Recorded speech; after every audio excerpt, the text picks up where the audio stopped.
So yun, nandito tayo ngayon sa peak ng Mount Parawagan. So hindi maganda ngayon ang view kasi since napaka polluted nung hangin, no. So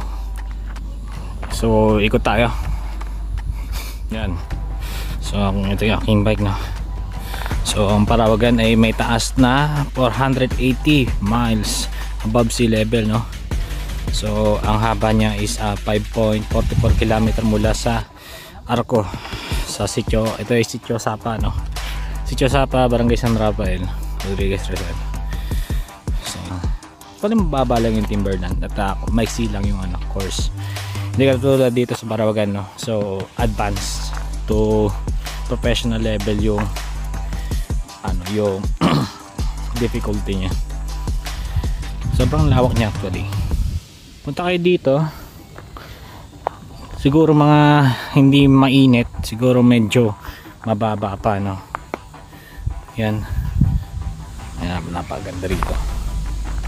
Sa magka-camping, pwede mag-camping dito overnight, basta magpapaalam kayo sa tourism ng barangay sa San Rafael, no, para ma-inform din sila na meron na nagka-camping dito sa taas or sa peak ng mga Parawagan. In case of emergency, merong pupunta sa inyo na barangay or rescuer, no.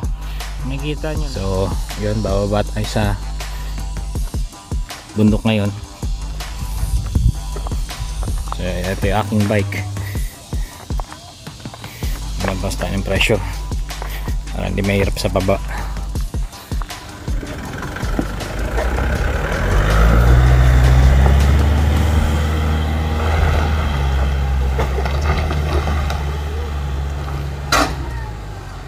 Butas ang differential.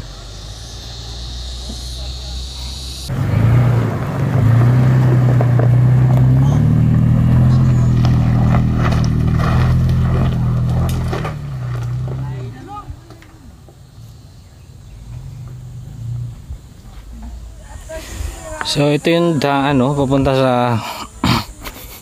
yan, sa ni Jesus Christ. So ito yung pinaka last na station dito sa sa mga 13 station of the cross. 14. As correction, 14 cross. 14 in the last cross. So ito na 'yon. So napakagandang place. Kasi background pa lang, ang ganda ng background.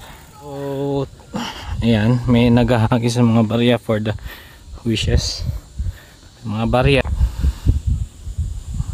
Yan si Jesus Christ dyan. So dito tayo sa Arco, no. Lagpas ng Arco to sa Sitio Wawa. So marami nagtitinda sa paligid, napakaganda ng view.